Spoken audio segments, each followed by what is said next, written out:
Bismillahirrahmanirrahim. Assalamualaikum warahmatullahi wabarakatuh. Selamat datang di podcastnya GNR 14 Channel. Dengan edisi terbaru GNR 14 Channel semakin maju. Saksikan terus.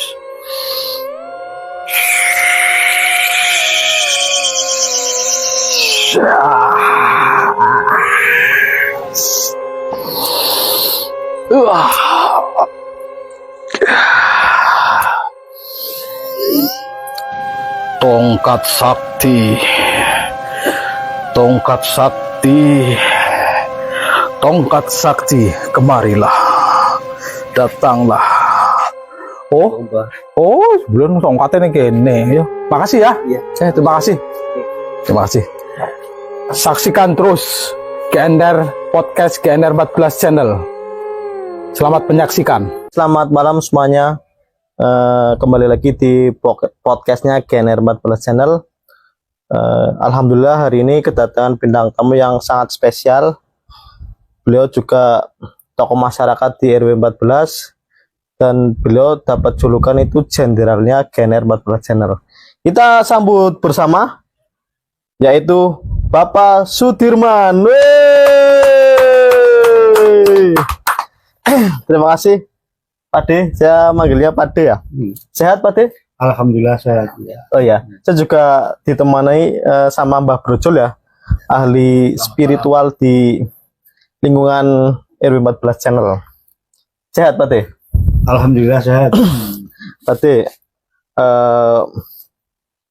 ada pertanyaan yang lumayan mengganggu ya. Artinya ini kebanyakan warga sebenarnya nanyain kenapa waktu pemilihan ketua RW kebetulan kan Pak De diajukan jadi calonkan kan, itu alasannya apa Pak De, kenapa nggak mau maju Pak De? Oke ya. Suaranya lebih keras ya Pak De ya. Ya, assalamualaikum warahmatullahi wabarakatuh. Waalaikumsalam warahmatullahi wabarakatuh. Selamat malam. Begini Mas Habibie ya. Ini langsung aja biar Ya. ya. Memang saya dicalonkan tapi itu jadi RW. Nah, menurut saya itu belum bisa jadi RW karena apa? Satu, status saya pendidikannya kurang. Itu pertama. Yang kedua, saya kerja berarti di malam hari. Jarang ketemu sama orang-orang kerja. Liburnya hari Minggu. Hari Minggu itu memang libur. Ya, terus Pak De? Terus pengalaman juga kurang. Kayak gitu aja. Cukup ya. Oke. Mohon maaf barangkali masyarakat yang mau mendukung saya merasa kecewa. Ya. Mohon maaf yang sebesar-besarnya. Memang kalau dilihat ya peta pemilihan itu sebenarnya ya pemilih, kita sebut pemilih fan GNR itu menujunya ke Pak De. Emang tidak bisa dipungkiri emang teman-teman GNR itu ya mungkin hampir 160 kakak lah mendukung calon dar gitu ya. Tapi nggak apa-apa, itu semua pilihan pribadi ke Pak De. Ya, saya juga lumayan bangga karena Pak De juga diajukan sebagai calon ketua RW. Itu ya Pak De ya. Iya gitu. Pak De kan berarti di Giyanti Timur ini sejak lahir atau gimana Pak De? Sejak lahir memang di sini. Asli warga sini ya Pak De ya. Iya. Bisa ceritain sih Pak De, dulu waktu kecil kalau masih ingat ya, gimana sih suasananya di Giyanti Timur ini Pak De? Wah, kalau diceritain ya. Sebelum kita ke horor ya, coba silakan dulu. Itu ya rimbun. Iya, banyak Tanaman itu banyak bambu-bambu ya. Pohon-pohon. Jalannya juga tanah semua lah ya gitu ya. Kalau hujan ya becek, juga ada sungai itu, kalau hujan banjir mesti itu sungai. Karena belum disender dulu sih Terawan ya. Ya. Juga kadang sering orang kesasar. Iya. katanya ke timur, ternyata ke selatan. Ya ya ya. Ya gitu ya. Ada lagi berarti waktu menginjak remaja atau bujang, pengalaman apa aja Pak De di Kian di Timur ini Pak De? Pengalamannya nggak ada ya. Langsung olahraga itu apa? kerja voli. Paling voli. voli. Saya lihat ini Pak Iman suka voli. Kalau olahraga memang saya suka semua. Di kebun itu ya. Iya. Dulu ya juga pernah jadi rumah, juga jadi basecampnya remaja-remaja dulu. Oh iya. Dulu tim sepak bola ada, voli juga ada. Ya pokoknya Senang olahraga. semua olahraga yang di situ. Ya, anak-anak semua tidur di rumahnya. Orang tua saya Rame ya. kalau pagi lari. Sama ini dengar-dengar Pak De katanya mau nyalon jadi ketua RT ya. Bener apa salah Pak De? Enggak benar. Kalau nyalon enggak bener. Oh, gitu ya. Memang kalau calon enggak bener. Karena sibuk. Karena emang sibuk ya Pak De ya. Tapi mungkin dicalonkan, mungkin ya banyak orang menyalonkan, tapi saya nggak mau. Nggak mau ya. Kesibukan. Karena emang Pak De itu kalau acara untuk lingkungan ya seperti Pak Eko juga selalu datang ya untuk membantu, untuk meringankan apa yang dikerjakan ya gitu ya. Mbak Brojul. Mbak Brojul ada pertanyaan ke Pak De, Mbak Brojul? Sambil diminum monggo silakan. Monggo. Kalau sebentar Pak De, tak potong ini di warung Yoma ya teman-teman ya, yang mau mampir silakan. Ini apa aja tempatnya di Bapak Yoyo ya, yang kemarin sempat jadi bintang tamu juga. Suasananya enak kayak gini, bisa buat ngobrol-ngobrol. Bagi teman-teman yang mau mampir ya di warung Yoma silakan nah. Dulu monggo. Lanjut Mbak Brojul, ada pertanyaan nggak Mbak Brojul? Iya, saya kalau waktu saya kecil ini Pak De ini sukanya olahraga voli. Sepak bola Beneran kalau sorenya teman-temannya pada voli lah, kita kalau sudah selesai kita main bola gitu, paling itu ya. Pak di sampingnya juga bisa ya Pak De ya. Ini favorit sekali nih, orangnya tinggi sih. Iya, jadi kalau kekar. Kalau nyemes enak loh. Main ayam juga enggak Pak De? Main ayam. Ayam biasanya badannya tegak kan. Ayam enggak ya. Setelah kalau istri juga orang sini atau gimana Pak? Istri orang Bendalem. Bendalem. Ketemunya gimana Pak De? Ketemunya ya biasa itu di di anak apa? Di jalan. Iya. Kenalan Jalan. Tahun berapa itu Pak De? Tahun 9 berapa itu ya? Waktu itu masih di GNR, lalu bukan di GNR, GMC. Oh, GMC. Dulu ada itu rumah kayu, ya itu kan ada telepon umum juga. Dulu masih ada telepon umum di depannya. Kapolres dulu Kapolres. Sekarang diganti Satlantas, itu dulu situ juga ada. Sering teleponan ke telepon itu yang telepon umum ya. Terus saya kan di garasi itu di rumah kayu ada telepon. Ya dulu di depan itu rumah kayu ya. Iya. Terus gimana Pak De? Ya saya respon ternyata jodoh. Padahal umurnya masih muda. Pak De-nya atau istrinya? Istrinya. Lebih 10 tahun, tapi ternyata selisih 10 tahun ya. Sampai sekarang ya. Ada lagi Mbah, pertanyaan Mbah? Kalau Pak Iman sih ini memang orang yang semangat sih.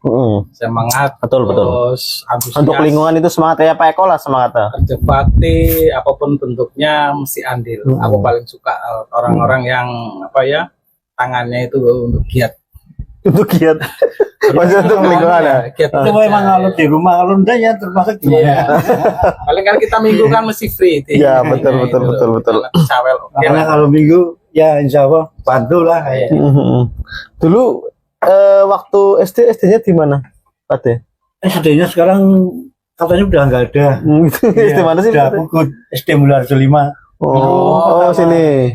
Pertama kali impres dulu itu. Dulu waktu namanya rumah sakit Lawas. Iya, dulu rumah sakit itu ya. Angkatannya siapa aja Pak De? Di Kian di Timur. Angkatan. Dulu Ibu Tarkona. Yang sekarang di Pelutan. Ya itu dulu. Satu angkatan itu. Ada lagi yang masih Kalau di sini di Kianti nggak ada. Nggak ada yang katanya. Oh, kebanyakan SD 5 itu mana? Orang-orang siapa? Sebelah utaranya itu. Jalan apa itu ya? Sama sini RW 16 itu banyak. Oh ya, siapa itu angkatannya apa teh? Ya, Barangkali saya kenal nonton lah. jenderal ada. Siapa? Kalau saya dulu terkenal jenderal, ada presidennya Soeharto. Dulu ya ke Soeharto, ada Ratno, banyak lah. Tapi lupa sekarang. Yang masih kenal itu sekarang masih guru SMK. Pak Hadi itu ya, sekarang masih kenal, sering ketemu. Ya. Terus ini Pak De, dari tadi yang diceritain Pak De dari kecil juga di sini sampai sekarang ya Pak De ya di Kianti, ada pengalaman horor nggak sih Pak De yang dialami Kalau sama Pak De? pengalaman horor ya, alhamdulillah nggak pernah, cuma satu kali pernah gitu ya. Kalau cerita dari orang-orang sih ya lanjutin Pak De. memang banyak. Tapi kalau mengalami sendiri nggak pernah ya. Ya gitulah. Kalau orang-orang bilang ya banyak ya katanya di makam itu ya sering lah jadi yang aneh-aneh. Tapi alhamdulillah saya walaupun ketemu walaupun saya sering lewat situ ya saya nggak mengagumkan ya karena cucunya juru kunci mungkin ya. Di makam mana ini? Makam Darmol. Oh ya. Terus gimana Pak De? Ya mungkin kayak gitu, mungkin nggak diganggu mungkin. Tapi pernah satu kali memang itu ya agak merinding lah. Kejadian apa tadi saya nggak itu tadi ya dengar tadi. Ya waktu itu pulang kerja jam 12:30 ya lewat situ ya. Pas agak gerimis sih memang. Ya gitu ya. Ya memang harinya kan lupa nggak hari apa pas pulang pas belokan itu ada tiang lampu kok bisa mau jatuh loh. Di makam itu. Iya, pas di makam. Terus saya tangkap, terus saya bilang aja nggak usah bergurau. Saya kan orang sini juga, cucunya ya gue. Terus saya lepasin, saya pergi. Setelah yang saya heranin kan, setelah saya bilang gitu ada bayangan besar sekali dia kayak gitu. Dan saya heran lagi kok bambunya nggak patah. Terus yang namanya apa itu kabel listrik itu nggak putus semua, padahal kan jatuh ya, padahal ya kayak posisinya posisi jatuh kan loh. Nah itu yang saya herankan. Terus saya setelah bilang itu ada saya cucunya kan, saya pergi, terus sana juga pergi. Kayak gitu. Menurut penerawangan Mbah Brojol itu apa Mbah Brojol? Iya itu paling sosok lah, sosok makhluk astral yang ingin ganggu. Cuman karena beliaunya kuat, energi positifnya kuat, jadi tidak bisa diganggu. Kalau saya pernah gini, Pak De, di musola dulu waktu ya jam 1 malam ke atas, saya pernah itu waktu di situ kan saya duduk di depan rumahnya siapa itu? Sebelah Mas Agus, namanya siapa? Agus berapa? Pendi bapaknya Pendi. Pendi. Sinten ya? Om Wito. Saya kan duduk di situ lah. Kok apa di musola ya? Itu ya setapak itu ya yang ke sana arah selatan, arah selatan itu ada anjing besar. Anjing besar hitam. Menurut jenengan apa itu? Saya tanya, saya lihat anjingnya mau ke sini tapi tidak bisa karena mungkin ada orang atau apa. Terus ke sana lagi. Itu kayaknya apa itu Pak De? Menurut cerita sih saya kan juga nggak pernah pernah lihat, tapi cerita juga ada. Nah, itu memang kadang dari yang makam itu yang besar 2 itu sering keluar dari situ. Apa itu jenis anjing? Jenis kadang-kadang orang, kadang itu binatang kayak gitu. Anjing besar. Iya, anjing besar gitu ya kayak gitu. Sosok astral gitu ya. Dulu itu ya juga ada pernah waktu makam itu belum di belum ada makam. Kan pernah itu makam itu dulu orang mana itu nggak tahu ya, tapi kan pernah gali dulu tapi nggak semalam nggak diisi ya karena mayitnya belum datang. Pernah ada orang duduk di situ, langsung lari. Terus kenapa nggak tahu ya? Jenengan? Enggak, orang dari mana nggak tahu ya.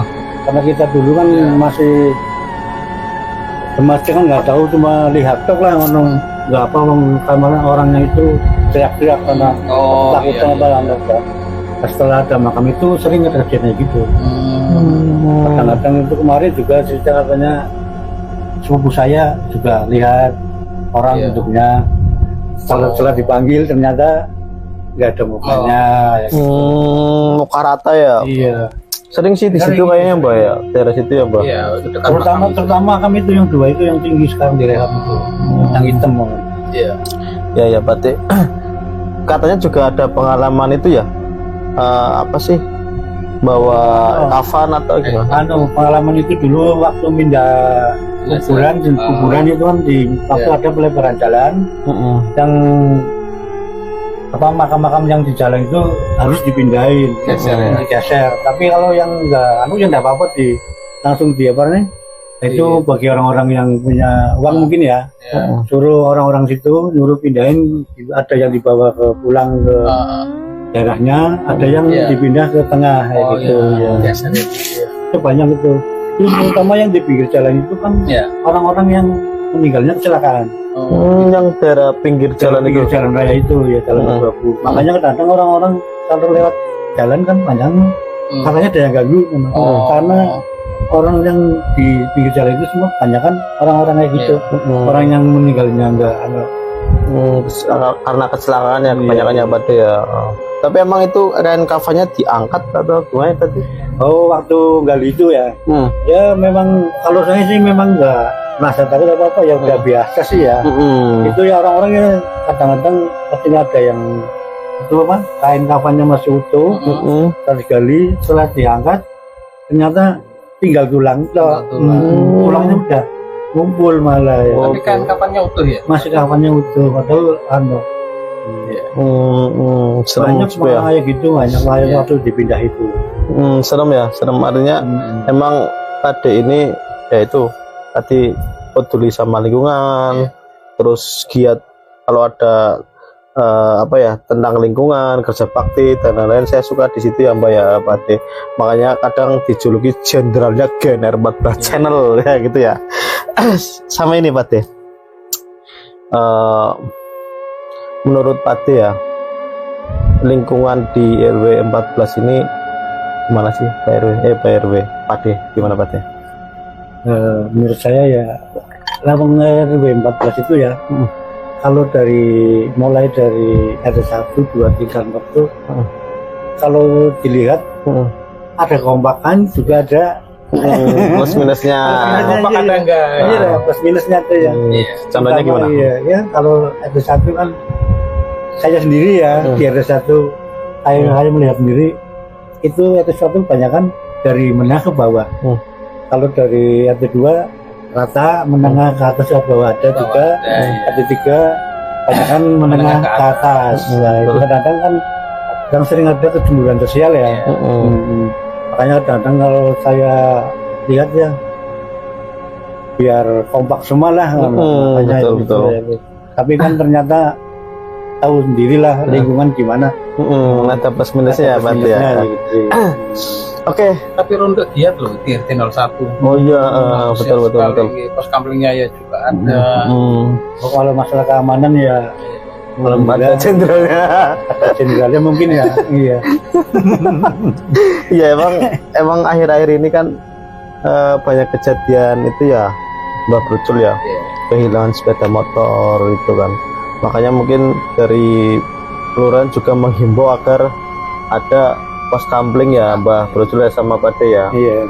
Nah itu kebetulan tadi pagi juga di RT 03 ya itu belum jadi pos kampling tapi buat jaga-jaga keamanan ya gitu ya. Itu apa ya Mbak Brucul ya? Peranggok ya, sebagai peranggok ya. Tadi pagi juga Pak De ikut membantu ya Pak De ya, ngecor dan lain-lain. Itu ya teman-teman subscriber GNR 14 channel. Tadi ada pengalaman tentang lingkungan, ada pengalaman yang horor seperti yang sudah karena ini emang tentang horor dan misteri juga di KNR podcastnya KNR 14 channel. Yang terakhir Pade sama Mbak Brujul, coba kasih apa ya, motivasi buat para pemuda di RW 14 atau dari RT, ya pokoknya lingkungan RW 14 agar kedepannya kita semakin maju di RW 14 gitu. Dari Pade dulu. Terima kasih Mas. Yang keras ya Pak ya. Dari remajanya ya, yang saya inginkan itu yang guyup lah gitu. Tapi kelihatannya sekarang remaja-remaja sekarang itu aduh gimana lah. Ternyata agak berkurang kan, sendiri karena berkurang sekarang soalnya ada apa HP. Jadi walaupun kumpul tapi sendiri nggak ada guyupnya gitu. Dan suka memang ya guyup ya, rukun kumpul ya suka ya. Tapi ternyata setelah kumpul sendiri karena sibuk dengan HP dan itulah. Pesan-pesannya gimana Pade? Pesannya ya kalau kita kumpul ya jangan pakai HP dulu lah. Ya kita dengarkan, kalau ada orang tua bilang apa-apa bicara dengarkan dulu. Nah, itu. Jadi enggak apalah namanya mengecewakan yang udah tua-tua ya gitu. Merasa tidak dihargai katanya. Orang tua merasa tidak dihargai ya Mas. Kayak gitu Mas. Ya, terima kasih Pade. Mbak Brujul, ada yang tambahin Mbak Brujul? Iya, memang remaja itu kan sebagai generasi penerus ya, seharusnya itu kan ikut andil ya, ikut berperan serta ketika kita mengadakan sesuatu kegiatan di lingkungan RW, kita harus andil dan ikut terlibat langsung karena nantinya kan remaja akan mempunyai rasa tanggung jawab.